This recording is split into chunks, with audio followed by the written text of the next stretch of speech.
The teacher called me and said that she'll punish my son for faking seizures. Mrs. Susan called me during work last Monday. Your son is pretending to have seizures.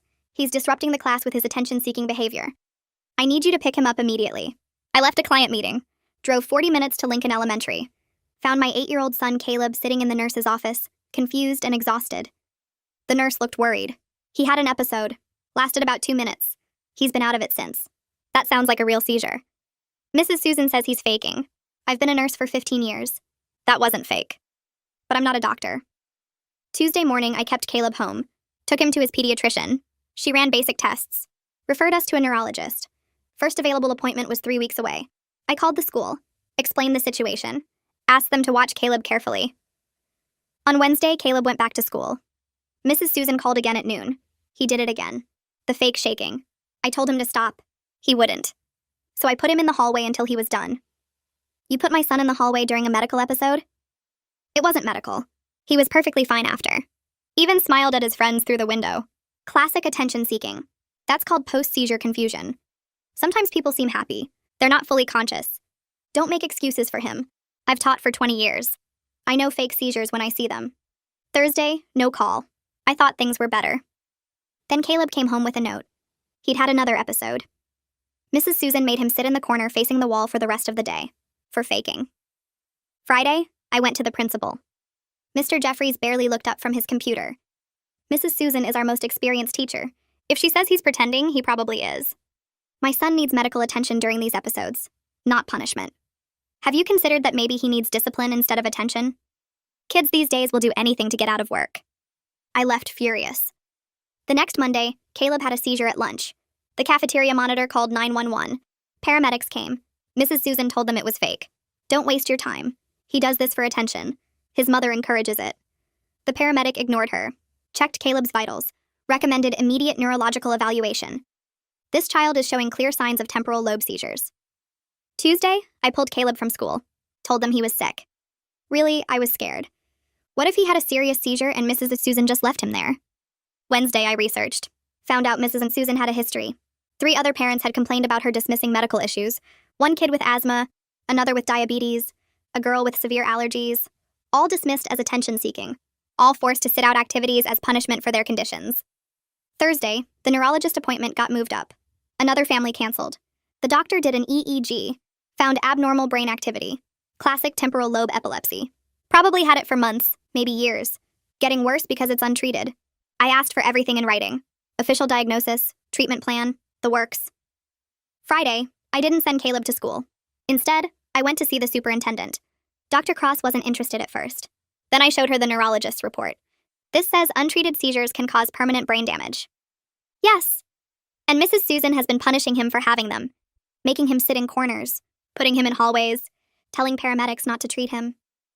Dr. Cross went pale. She called the district lawyer. He read the report, read my documentation of every incident, every call, every note sent home. This is a massive liability issue. Your son was denied medical care by a teacher who decided she knew better than paramedics. We could lose our license, our insurance, everything.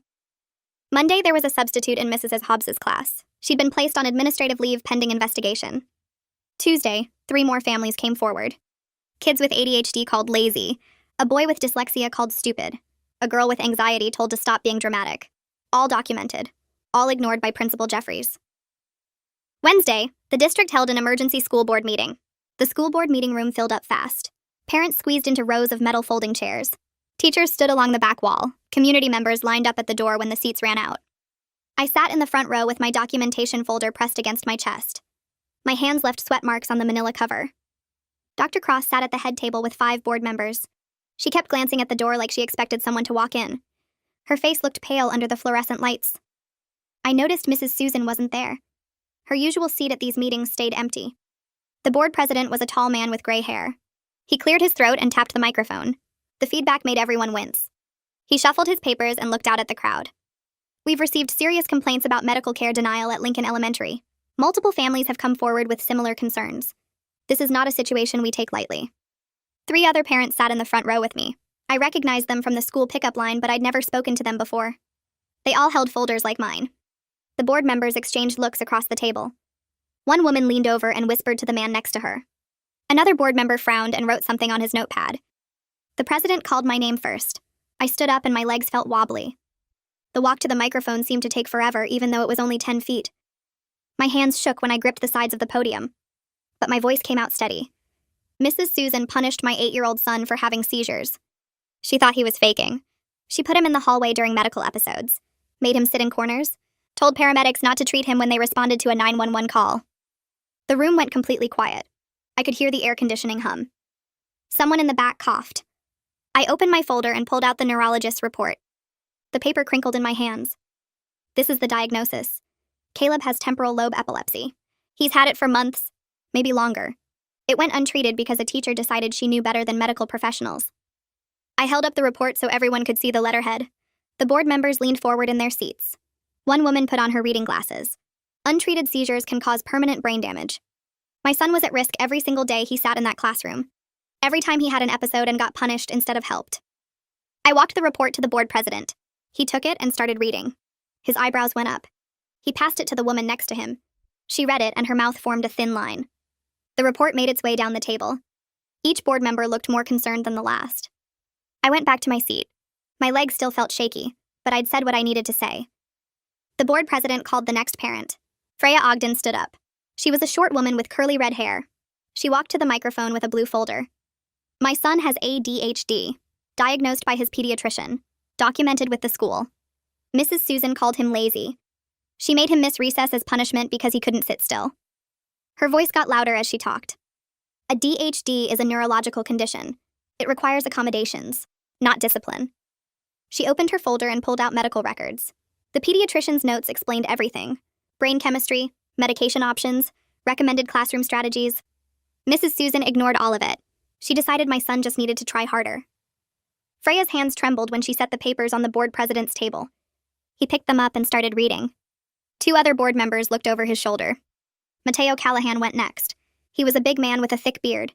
His voice cracked when he started talking. My daughter has dyslexia. She's 9 years old. Mrs. Susan told her she was stupid, said she needed to try harder, made her read out loud in class even though she couldn't. He stopped and wiped his eyes. My daughter developed severe anxiety. She started refusing to go to the school. She cried every morning, said the teacher made her feel worthless. His voice broke completely. He pulled out a stack of papers from his folder. Psychological evaluations, reading specialist reports, a letter from a therapist. All of it documented his daughter's condition and the damage Mrs. Susan's treatment caused. The board members passed the papers around. One man shook his head slowly. A woman covered her mouth with her hand. Kathy Waters spoke last. She was younger than the other parents, maybe in her late 20s. Her daughter has diagnosed anxiety disorder, panic attacks. The whole thing is documented with her doctor. Mrs. Susan told her to stop being dramatic. Kathy's voice got sharp. When my daughter had a panic attack in class, Mrs. Susan wouldn't let her go to the nurse, made her sit there hyperventilating. She sat there until she threw up from stress. The room erupted in whispers.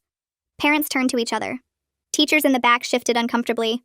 The board president banged his gavel. The noise died down. He looked at Dr. Cross. Why weren't these complaints addressed earlier? Dr. Cross's face went red. She straightened her papers. Principal Jeffries handled them at the building level. He assured me they were just parent-teacher disagreements, not serious medical issues. Her voice got quieter. I trusted his judgment. The board president's jaw tightened. Kirk Bailey stood up from his seat at the side table. He was the district lawyer, tall and thin with wire-rimmed glasses. He carried a thick binder to the front.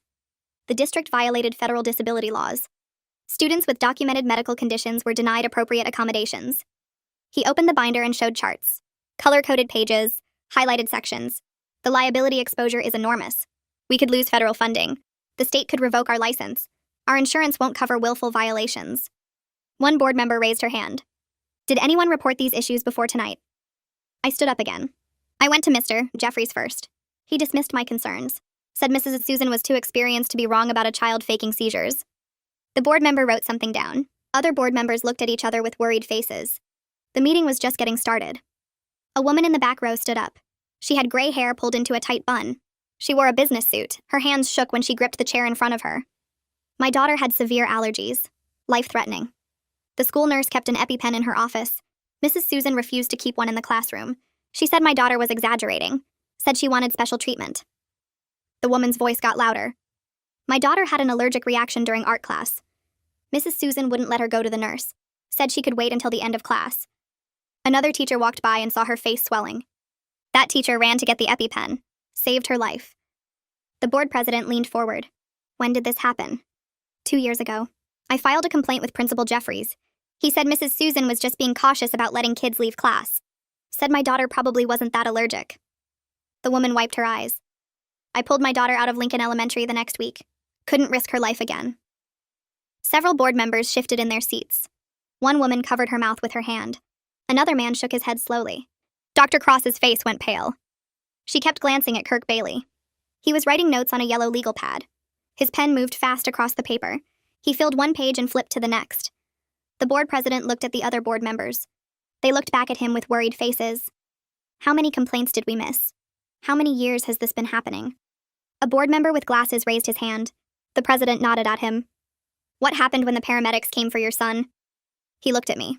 I stood up again. My legs felt weak, but I made myself talk. Mrs. Susan told them Caleb was faking.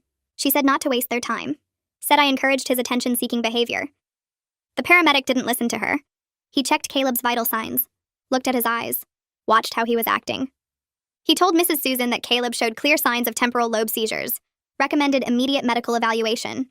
Mrs. Susan argued with him, said she'd taught for 20 years and knew fake seizures when she saw them. The board members looked at each other. The woman who'd covered her mouth earlier was now writing notes. Kirk Bailey stopped writing and stood up. He walked to the front table where the board sat. May I add something? The board president nodded. Kirk Bailey held up his legal pad. Telling emergency responders not to treat a child during a medical episode could be charged as child endangerment. If that child had been seriously harmed while the teacher prevented treatment, we'd be looking at criminal charges, not just civil liability. The room went completely silent. Parents stopped whispering. Teachers in the back stopped shifting in their seats. Even the board members sat perfectly still. Kirk Bailey continued. The district's insurance won't cover willful denial of medical care. We're exposed to lawsuits from every family affected. The state could revoke our license to operate. Federal disability law violations could cost us millions in funding. He set his legal pad down. This isn't just about one teacher. It's about systematic failure at every level of administration. The board president banged his gavel even though the room was already quiet. We need a recess. 15 minutes. The board members stood up. They huddled together at the side of the room. Dr. Cross joined them. Kirk Bailey showed them papers from his folder. They talked in urgent whispers. Freya walked over to me. She put her hand on my shoulder. Thank you for doing this. I couldn't. I just pulled my son out and gave up. You didn't give up? You protected your child. That's what mattered. Mateo came over too. His eyes were red. My daughter still has nightmares about that classroom. Maybe this will help her heal. Knowing someone finally listened. Kathy joined us. She was crying. Other parents came over. A man shook my hand. A woman hugged me. Several people were wiping their eyes. I felt my own tears starting, but I pushed them back. The meeting wasn't over yet. The board president banged his gavel. Everyone sit down, please. We're resuming. People went back to their seats. The board members returned to the front table. They looked serious. The board president cleared his throat. We're voting tonight on immediate policy changes. All staff will receive annual training on medical conditions and accommodations. We're also creating a direct reporting system. If building administrators dismiss medical concerns, parents can contact the district office directly. He looked at the other board members. All in favor. Every hand went up. The motion passes unanimously. Dr. Cross stood up. She looked shaken. Mrs. Susan will remain on administrative leave pending the investigation results. She paused. Principal Jeffries is also being placed on administrative leave. He failed to investigate and report serious medical concerns. Multiple complaints came to him over several years. He dismissed them all. The room erupted in whispers again. The board president banged his gavel. Dr. Cross sat down. Kirk Bailey stood up. The board president nodded at him. We're directing a full review of every complaint filed against Mrs. Susan during her 20-year career. We need to identify all potential victims. Understand the full scope of this problem. We'll have a complete report within 6 weeks. A board member in the middle raised her hand. I want to propose something. She stood up. We need a student advocacy position. Someone specifically responsible for making sure kids with medical conditions get proper help. Someone parents can go to directly. The board president looked at the other members. Discussion. Another board member spoke up. That's exactly what we need. Someone whose only job is protecting these kids, not someone juggling it with other responsibilities. A third board member nodded. We should have had this years ago. The board president called for a vote, all in favor of creating a student advocacy position. Every hand went up again. Motion passes. Dr. Cross, Develop a position description immediately. We want to start hiring within a month. The board president banged his gavel one more time. Meeting adjourned. People stood up and started gathering their things. I stayed in my seat for a moment. My legs felt shaky. Freya walked over and touched my shoulder. We should exchange numbers. All of us who spoke tonight. I pulled out my phone with trembling hands. Mateo came over too.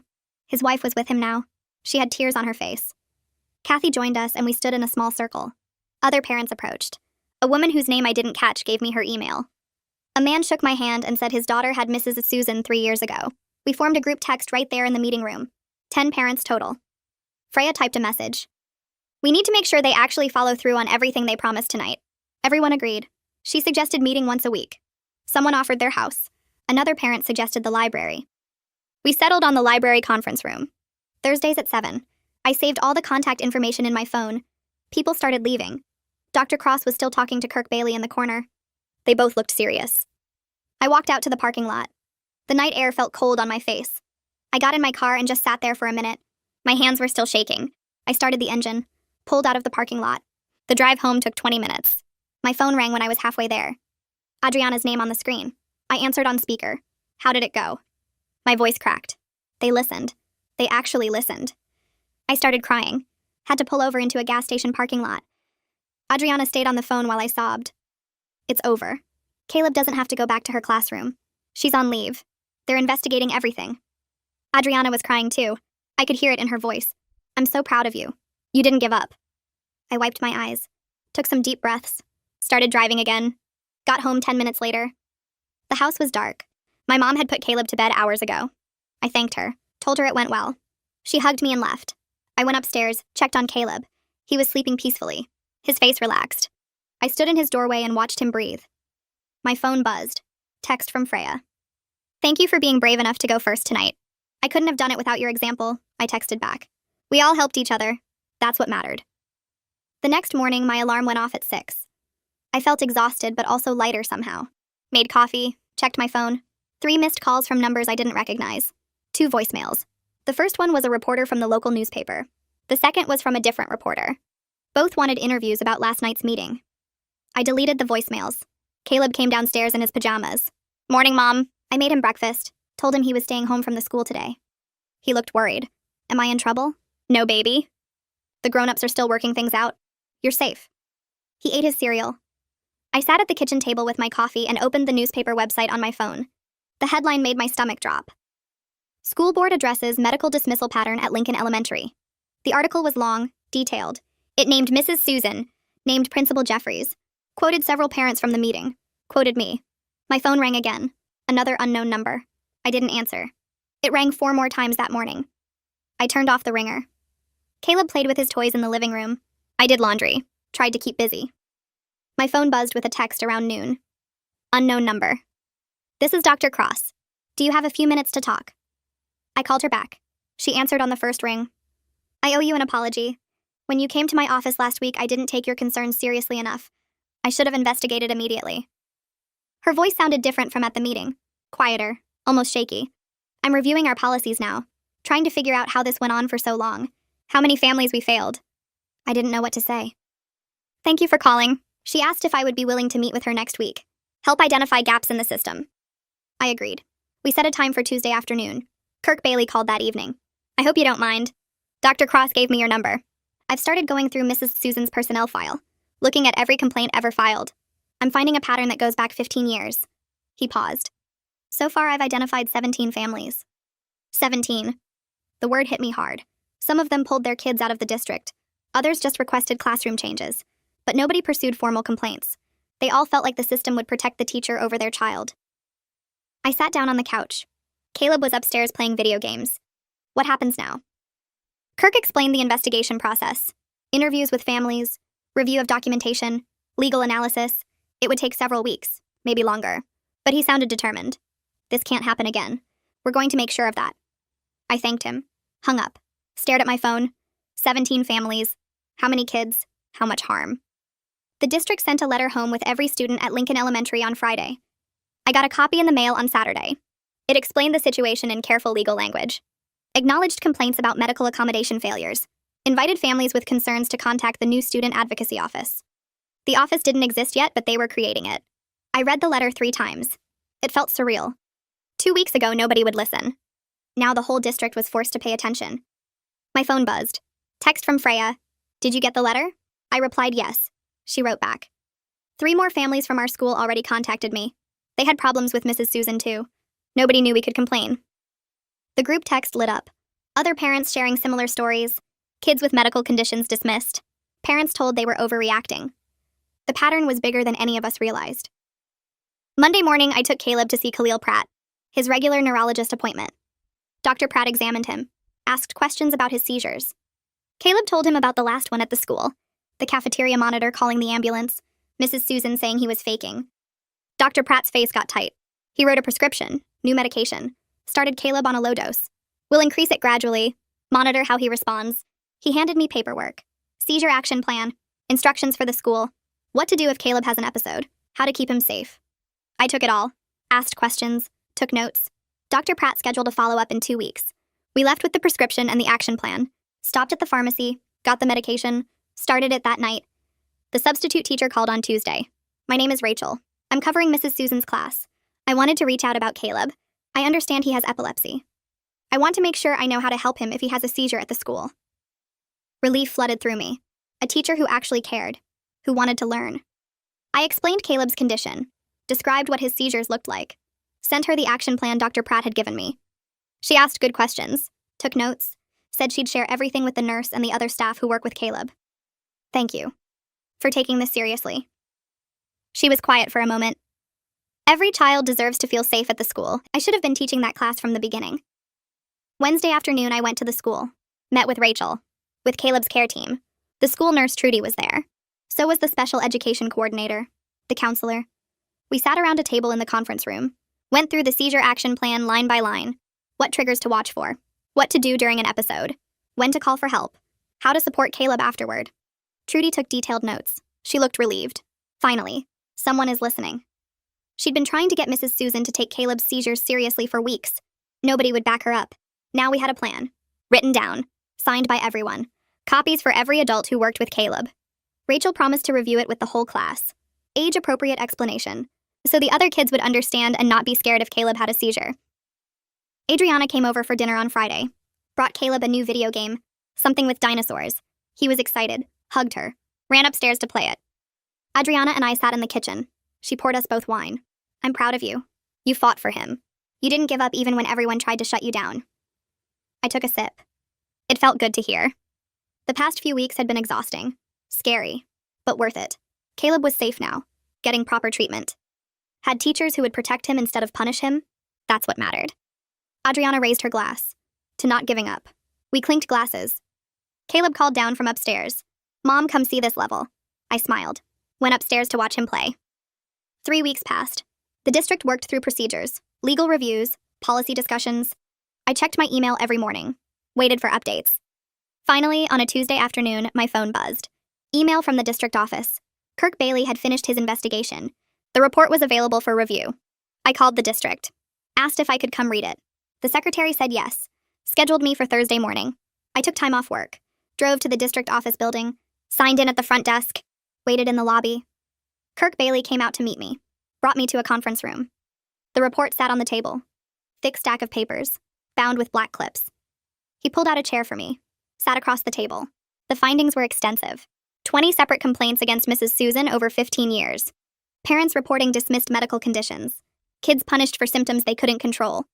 Asthma attacks called fake. Diabetic episodes ignored. Severe allergies treated as attention-seeking. The pattern was clear, documented, undeniable. Each complaint included dates, parent statements, medical documentation. Some families had pulled their kids from the district. Others switched classrooms. A few just gave up fighting. Nobody thought the system would listen. Kirk Bailey pointed to specific sections, highlighted passages.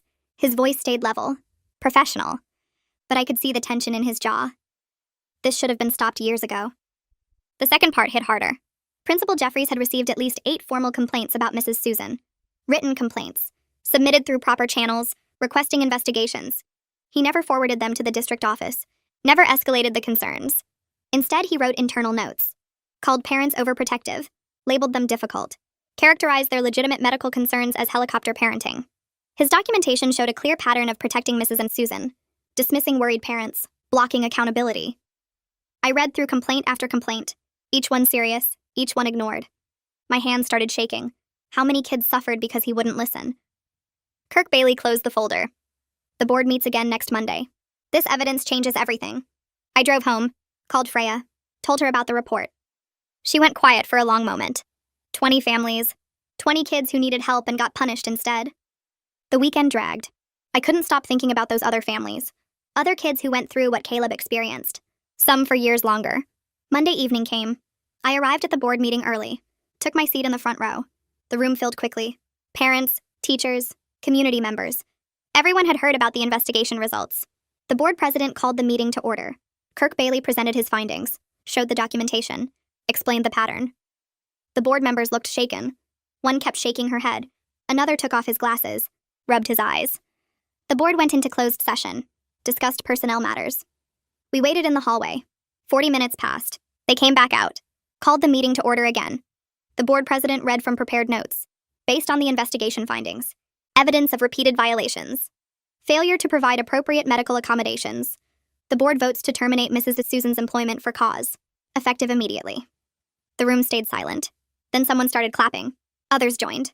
I sat still, felt relief wash over me. It was done. The board president continued. Principal Jeffries is also terminated. His failure to investigate complaints. His negligence in reporting serious concerns.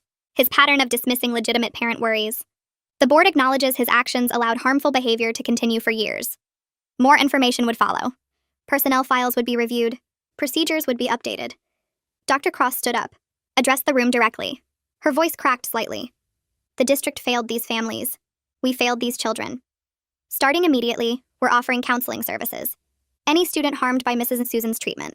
The district will pay, no questions asked. She paused, looked around the room. I'm also committing personally. Any accommodation request denied by building administrators. It comes to my desk. I review it myself. Nobody gets dismissed again. The meeting ended. Parents gathered in small groups, talking quietly, sharing relief, some crying. I stood up, felt exhausted.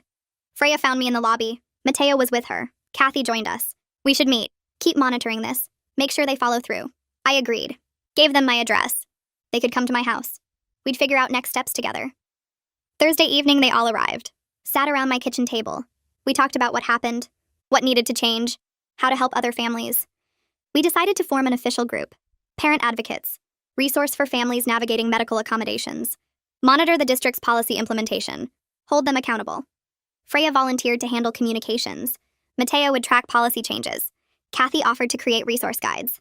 I would serve as primary contact with the district. We had our first real meeting. Our first real purpose. Friday morning, I took Caleb back to Khalil Pratt. Regular follow-up appointment. Dr. Pratt examined him carefully, asked detailed questions, ran through his medication checklist. The seizures are well controlled, no episodes in 3 weeks. His brain scans look good, no signs of damage. I felt my chest loosen. No damage. We caught it in time. Dr. Pratt continued. Earlier diagnosis would have been better, but you acted when you realized something was wrong. You pushed until someone listened. That saved him from serious complications.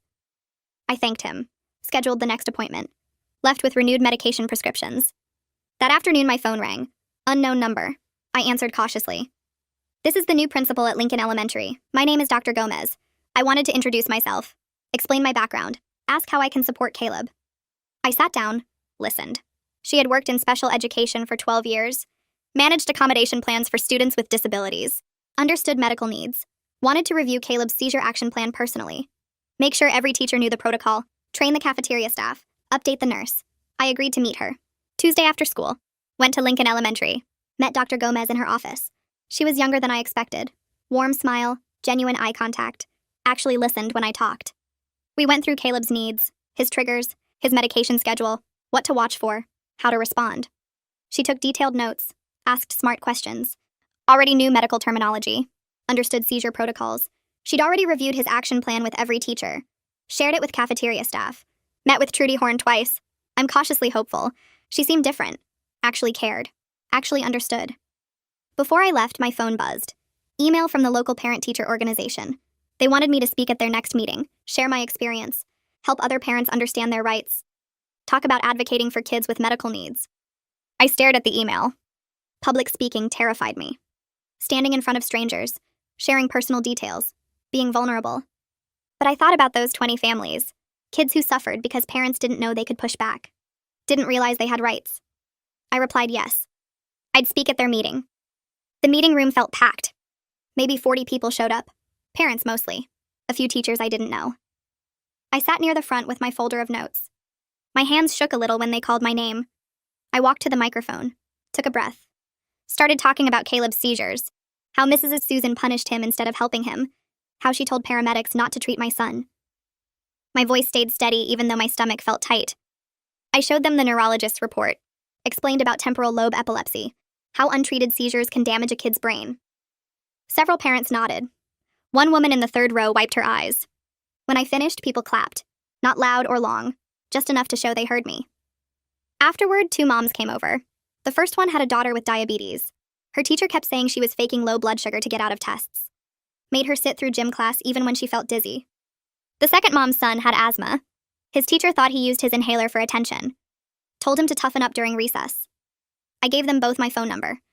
Told them about our advocacy group, how Freya and Mateo and Kathy were helping families push back against teachers who dismissed medical problems. They both looked relieved, like they'd been carrying something heavy and finally found someone to help them hold it. A few weeks later, the district finished their staff training. All the teachers had to learn about medical conditions, how to spot seizures, what ADHD actually looks like, how to handle diabetes and asthma and anxiety. Trudy called me one evening. She sounded tired but happy. The training was really good. They brought in doctors and nurses, showed videos of real medical episodes, made teachers practice emergency responses. I think people finally get it. They understand these are real health problems, not kids being difficult. I thanked her, asked if she thought things would actually change. She paused, then said yes. She really believed it would make a difference. Caleb went back to the school the next Monday, full-time. No more staying home because I was scared. His seizure plan was printed and posted in his classroom, in the nurse's office, in the cafeteria. Every adult who worked with him knew exactly what to watch for, what to do if he had an episode. He bounced out of the car that morning and ran toward the building where his friends were waiting. I watched him high-five 2 boys near the door. Saw him laugh at something one of them said. The substitute teacher sent me an email that afternoon. Caleb participated in every activity today, answered questions, worked well with his group, no medical issues at all. He seems really happy to be back. I read it 3 times, felt my shoulders drop. He was safe. He was learning. He was just being a regular kid again. 4 months after everything started, I got a letter in the mail. District letterhead. But the return address was an insurance company. I opened it carefully, read it twice to make sure I understood. They were thanking me, saying my documentation and quick action prevented a serious injury. Maybe even saved a child's life. They explained that if Caleb had suffered brain damage from untreated seizures while under the school's care, the district would have faced massive lawsuits. Their insurance rates would have gone up. Maybe they would have lost coverage completely. My records of every incident, every call, every dismissal. That paperwork proved the district needed to change their policies before something terrible happened. The letter ended with a line that stuck with me. Your advocacy protected not just your son, but potentially dozens of other children. I folded it carefully, put it in my documentation folder, proof that speaking up mattered. Kirk called me a week later. His voice sounded serious. The state education board suspended Mrs. Susan's teaching license. She couldn't teach anywhere while they did their own investigation. I asked if that was normal. He said no. Usually the state waits for the district to finish everything first. But this case was different. The pattern was so clear. So many kids harmed over so many years. They felt they had to act fast. Make sure she couldn't hurt anyone else while they looked into everything. I didn't know what to say. Part of me felt relieved. Part of me felt sad that it took this long. That so many families had to suffer before anyone stopped her. My phone rang on a Tuesday afternoon. Unknown number again. I almost didn't answer. A woman's voice introduced herself. She'd just been hired for the new student advocacy position. Used to be a special education teacher. Had a daughter with cerebral palsy. Spent years fighting for proper accommodations. She understood what families went through. Wanted to make the system better. She asked if I'd join an advisory committee. Help create policies that actually worked. I said yes immediately. The first committee meeting happened 2 weeks later. 6 parents, 3 district staff members. The new advocate led the discussion. We talked about how to report problems without being scared of punishment. How to make sure complaints actually got investigated. How to track whether schools followed through on accommodation plans. I shared my experience. How Mr. Jeffries dismissed my concerns. how I had to go all the way to the superintendent before anyone listened. Other parents nodded. They'd hit the same walls. The advocate took pages of notes, promised to turn our ideas into real procedures. Ones that protected families instead of protecting bad teachers. Caleb's teacher sent home a progress report in his backpack. I opened it while making dinner. He'd caught up on everything he missed. Reading at grade level. Math scores were good. Science project got an A. The teacher wrote a note at the bottom. Caleb is thriving now that he has proper medical care and support. He's engaged in class, works well with others. His seizures are well controlled and he knows how to advocate for himself if he needs help. I showed Adriana when she came over. She hugged me. Told me I did good.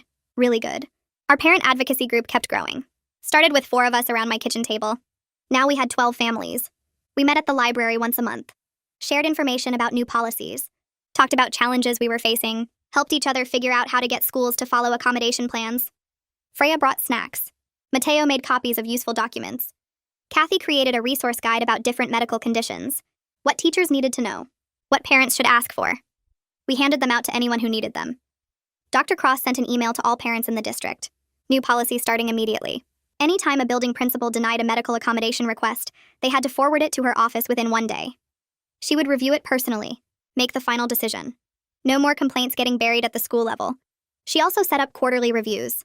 Every school had to report on how they were handling accommodation plans, whether kids were getting what they needed, if problems came up. The email ended with her direct phone number. Call me if your child's medical needs aren't being met. I will handle it. I printed it out, added it to my documentation folder. Things were really changing. I grabbed milk and bread at the grocery store on a Tuesday afternoon when someone called my name from the produce section. Trudy Horn stood by the lettuce with her cart half full. She smiled and walked over to me. I wanted to thank you for what you did. The culture at Lincoln Elementary has completely changed since everything happened with Mrs. and Susan. Teachers come to me now when they're unsure about something instead of just dismissing it. Last week, a teacher asked me about a kid who seemed dizzy during gym class. 6 months ago, she would have told him to stop complaining and get back to running laps. Now she actually wants to understand what might be wrong. I felt relieved hearing that. Trudy squeezed my arm before heading toward the checkout. The whole drive home, I thought about how different things were now. How many kids were safer because people finally started listening. 3 days later, I took Caleb to his regular appointment with Khalil. The doctor reviewed his seizure log and checked his medication levels. He'd gone 4 months without a single episode. Khalil pulled up Caleb's brain scans on the computer and compared them to the ones from 6 months ago. The improvement is remarkable. His seizures are so well controlled that I'm comfortable reducing his medication dosage. We'll cut it by 20% and monitor him closely. If he stays stable, we might be able to get him on even less medication eventually. Some patients with temporal lobe epilepsy manage very well on minimal doses once we find the right treatment approach. Caleb grinned when Khalil told him the good news. He'd been worried about taking medicine every day for the rest of his life. The doctor explained that his brain was responding beautifully to treatment, and his prognosis was excellent. I scheduled his next appointment for 3 months out instead of the usual 6 weeks. Progress. The envelope arrived from the State Education Board 2 weeks later. I opened it standing in my kitchen. The investigation report was 30 pages long. I skipped to the conclusion section. The board had permanently revoked Mrs. Susan's teaching license. They cited her pattern of medical dismissal spanning 15 years. The report documented harm to multiple students and noted that her behavior showed no indication she understood the severity of her actions. She would never teach in any public or private school in the state again. I set the letter on the counter and stared at it. Part of me felt vindicated. Part of me felt sad that it took so long for anyone to stop her. I called Kirk Bailey to let him know. He'd been waiting for the state's decision. This is the right outcome. She can't hurt any more kids. I agreed with him even though the whole situation still made me angry. Kirk called me back the next afternoon with more news. Principal Jeffries had accepted a settlement from the district rather than fighting his termination. The settlement included a clause that prevented him from working in education administration anywhere in the state. Kirk explained that this was better than a drawn-out legal battle that might have let Jeffries find work in another district. He won't be able to go to another school and do the same thing. This way, there's a permanent record of why he was terminated, and he can't just move to a different county and start over. I thanked Kirk for keeping me updated. He'd been helpful throughout the entire process, even though I knew dealing with this situation had been complicated for the district. Accountability mattered. Both Mrs. Susan and Mr. Jeffries had failed the kids in their care, and now they faced real consequences for those failures. Our parent advocacy group met at the library on a Thursday night. 12 families showed up. We'd been working on a proposal to present to the school board about hiring requirements for administrative positions.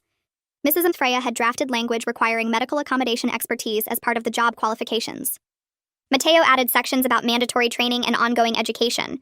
Kathy researched what other districts were doing successfully. We polished the proposal until it felt solid. The school board meeting was scheduled for the following week. I volunteered to present our recommendations. We divided up the other speaking slots so that multiple parents could share why these changes mattered. Freya would talk about ADHD accommodations. Mateo would discuss learning disabilities. Kathy would address mental health concerns. We practiced our presentations and gave each other feedback. By the time we left the library, I felt confident we had a strong case. The board had been receptive to parent input since everything happened with Mrs. Susan. They knew they needed to rebuild trust with families. The school board approved our proposal unanimously at their next meeting. Dr. Cross announced that all future administrative job postings would include medical accommodation expertise as a required qualification. The board also mandated annual training for all administrators on recognizing and supporting students with various medical conditions. They updated the hiring process to include questions about how candidates would handle different accommodation scenarios. I watched the board members vote one by one. Each yes felt like another layer of protection for kids who needed medical support at the school. After the meeting ended, 3 board members came over to thank us for the proposal. One told me that our advocacy work had helped the district avoid similar problems in the future. They were taking parent concerns seriously now, instead of dismissing them. That night, I went home feeling like the system was actually changing instead of just claiming it would. An email arrived in my inbox 2 days later from someone named Dr. Jasmine Morgan. She introduced herself as the coordinator of a statewide coalition working on student medical rights in schools. She'd heard about what happened in our district, and the policy changes we'd successfully advocated for. She invited me to join their coalition as a parent representative. The group met quarterly and worked on legislation to protect students with medical conditions across the entire state. I read through the coalition's website and saw they'd been instrumental in passing several important laws. Their current project focused on creating standardized protocols for medical emergencies in schools. I replied to Dr. Morgan and agreed to join. The work felt meaningful. If I could help create systemic change that protected kids beyond just our district, then everything we'd been through with Caleb would serve a larger purpose. Maybe other families wouldn't have to fight as hard as we did. Caleb came home from the school on a Friday afternoon and found me making dinner. He dropped his backpack by the door and climbed onto a kitchen stool. "Mom, I think I want to be a doctor when I grow up." I asked him what made him think about that. He explained that his class had been learning about different careers, and when the teacher asked what he might want to do, being a doctor felt right. I want to help other kids who have seizures like me, so they don't have to be scared, and so people understand what's really happening. His teacher had sent home a note that week mentioning how Caleb had been sharing information about epilepsy with his classmates. He'd explained what seizures were and what to do if someone had one. Several kids had asked him questions and he'd answered them confidently. The teacher wrote that Caleb was helping reduce the stigma around medical conditions in their classroom. I hugged him and told him he'd make an excellent doctor. He already understood what it felt like to need medical help and to have people not believe you. That empathy would make him good at taking care of patients. The district received a state award 3 months later for their improved medical accommodation policies and practices. Dr. Cross invited our parent advocacy group to the ceremony. We sat in the front row while she accepted the award on behalf of the district. During her speech, she credited the parent advocacy group for driving the changes. She specifically mentioned how parent voices had transformed the way the district approached medical accommodations. She talked about the failures that had occurred and how the district had committed to doing better. She named me directly and thanked me for refusing to accept dismissive responses when my son needed help. The audience applauded. Several other districts had sent representatives to learn about our policies. Dr. Cross handed out copies of our accommodation protocols and offered to share resources. After the ceremony, parents from other districts approached me asking how we'd organized our advocacy group. I exchanged contact information with 4 different families who wanted to start similar groups in their areas. Adriana picked up Caleb on a Saturday morning to take him to a science museum exhibit about the brain and neurology. They spent 3 hours looking at displays and interactive demonstrations. When they got back to my house, Caleb ran inside talking nonstop about everything he'd learned. They had this huge model of a brain and you could see all the different parts. Adriana helped me find the temporal lobe where my seizures come from. There was a video showing how electrical signals work and why sometimes they get mixed up and cause seizures. I understand my condition so much better now. He showed me a booklet the museum had given him with information about different neurological conditions. He'd already read through half of it. Adriana smiled at me over his head. She'd taken photos of him at the exhibits looking excited and engaged. He's proud of understanding what's happening in his own brain instead of being scared of it. That's huge. I agreed with her. Knowledge replaced fear. Caleb wasn't just a kid with epilepsy anymore. He was a kid who understood epilepsy and could explain it to others. The parent-teacher conference happened on a Tuesday evening exactly 1 year after Mrs. Susan first called me about Caleb's seizures. His current teacher asked me to sit down at the small table in her classroom. She pulled out Caleb's progress reports and work samples. I want you to know that Caleb is doing exceptionally well. His seizures are managed and he never hesitates to tell me if he needs help. He's confident in class and participates actively in discussions. His reading and math scores are above grade level. But what really stands out is how he's become a leader in creating an inclusive classroom environment. When another student was diagnosed with diabetes last month, Caleb was the first one to welcome him and explain that having a medical condition doesn't make you different in a bad way. He's teaching the other kids empathy and acceptance just by being himself. I felt tears starting but blinked them back. A year ago, my son was punished for having seizures. Now he was thriving and helping other kids feel accepted. The teacher showed me a drawing Caleb had made showing different kids with different needs all working together. He'd written across the top that everyone deserves help when they need it. I thanked the teacher for supporting him and left the conference feeling grateful that we'd fought hard enough to change things. Caleb was safe now, and so were all the other kids who came after him. The parent advocacy group met at Freya's house on a Saturday afternoon exactly 1 year after that first school board meeting. 12 families crowded into her living room and kitchen, bringing food and stories about kids who were doing better now. We set up tables with pasta salad and sandwiches and cookies that someone's daughter had decorated. Freya stood up and tapped her glass to get everyone's attention. She talked about how we'd helped 23 families navigate medical accommodation requests this year. She mentioned 3 situations where parents came to us early, and we helped them document everything properly, so things never escalated like mine did. Everyone clapped, and I felt proud that something good had come from all that fighting. We spent the afternoon sharing updates about our kids and discussing how the new district policies were working. Some schools were following the rules better than others, but at least now parents knew they could report problems directly to the district office without going through building administrators first. 2 days later, I found a card in my mailbox with no return address. Inside was a handwritten note from a family Kirk Bailey had identified during his investigation. They explained that their daughter had been in Mrs. and Susan's class 4 years ago, and the teacher had dismissed her migraines as attention-seeking behavior. They'd pulled her from Lincoln Elementary and enrolled her somewhere else rather than fight the system. Reading about what happened to Caleb and seeing justice for other families helped them process their own experience. They said they were grateful someone finally held the system accountable, even though it came too late for their daughter. I saved the card in the folder with all my documentation from Caleb's case. Their words reminded me why speaking up mattered even when it felt impossible. Caleb had his annual checkup with the neurologist on a Thursday morning. I took him out of school and we sat in the waiting room looking at the fish tank until they called his name. The doctor did all the standard tests and then pulled up his brain scans on the computer screen. She pointed to different areas and explained what she was looking at. The scans showed no damage from the months his seizures went untreated. His brain development was right on track for his age, and his seizure control remained excellent on the current medication dosage. She told us the early intervention after diagnosis made all the difference. If he'd gone longer without treatment, the outcome might have been very different. I thanked her and scheduled our next appointment for 6 months out. Caleb asked if he could stop taking medicine someday, and she said maybe when he was older. But for now, the medication was keeping him healthy and safe. Friday afternoon, I stood outside the chain-link fence surrounding Lincoln Elementary's playground and watched Caleb play soccer with his classmates during recess. He ran after the ball with confidence, laughing when he scored a goal.